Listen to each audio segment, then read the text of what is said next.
This is the first Secret Saturday Florida Maquis Patreon channel of 2019. If you are here, you are at the $1 level. This year begins a new iteration in training. We started with the basics, the fundamentals. This is what psychological operations is.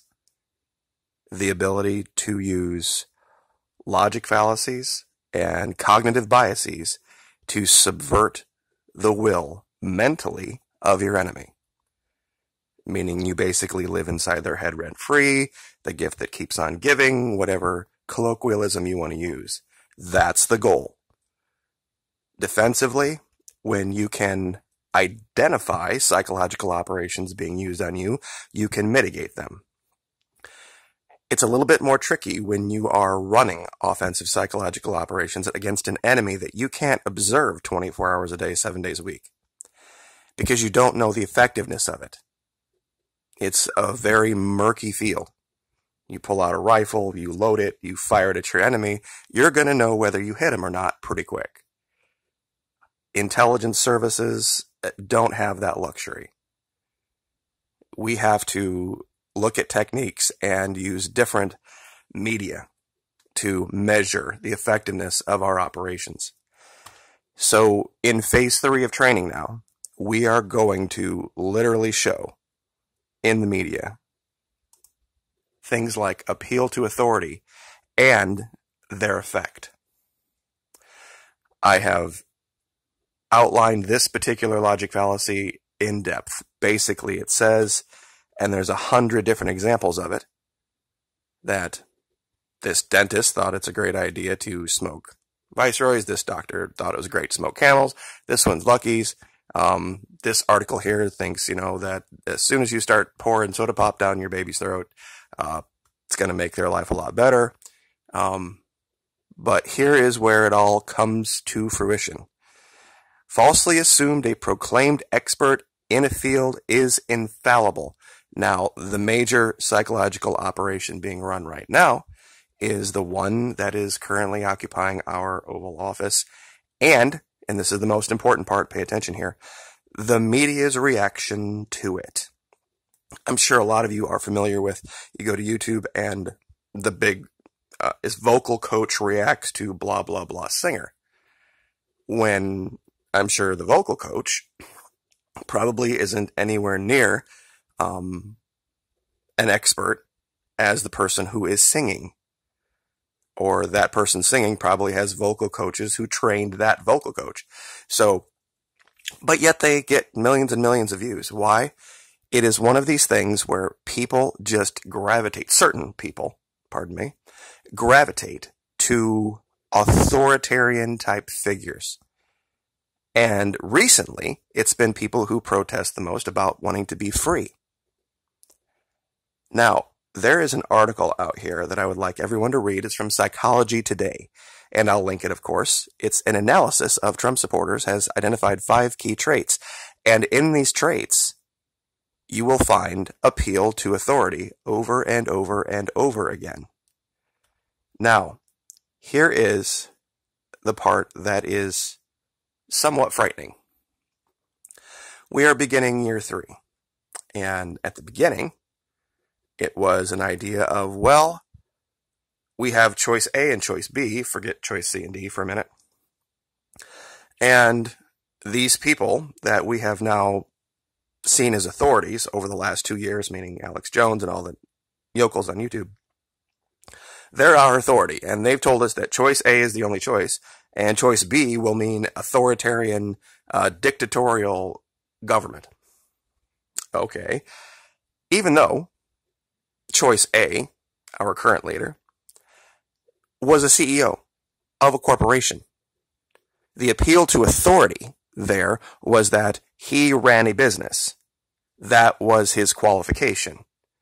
And he ran it as the chief authority with no one to question him and his 2 sons and his daughter to some extent, with the business having his name on it. And that was what was asked for, even though the warning was that the other person would do that.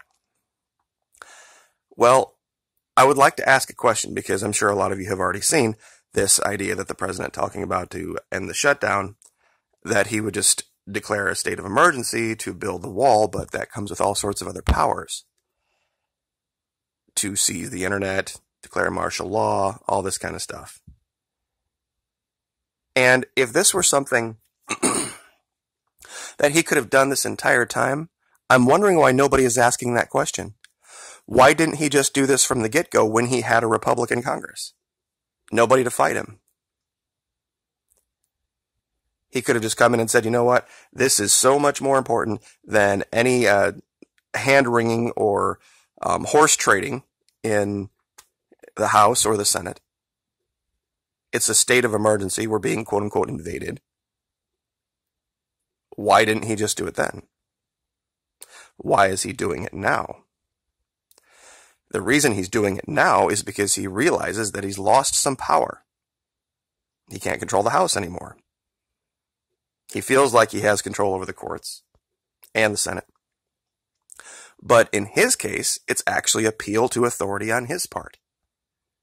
That I don't think the man has the confidence in himself to wrangle out a deal. Or, I don't know if it's an arrogance thing, but it is definitely the result of this. And believe it or not, I know a lot of people think that he manipulates like Fox and CNN. It's the other way around. Their tactics, their techniques, and their people all reek of alphabet agencies. Heather Nauert being right up there at the top. His little friend of Ivanka, Hope Hicks, is now going to be the chief communications officer for Fox News. This girl was a handbag designer, allegedly, with Ivanka. And now she's going to be chief communications officer for probably the most watched news organization in the world. That's a bit of a leap, don't you think? If she really were truly just a handbag designer. This is how powerful psychological operations can be when you have the reach of these people. We used to have to drop pamphlets and leaflets and different things like that to affect people, and it was not all that apparent right away whether it was having any kind of an effect or not.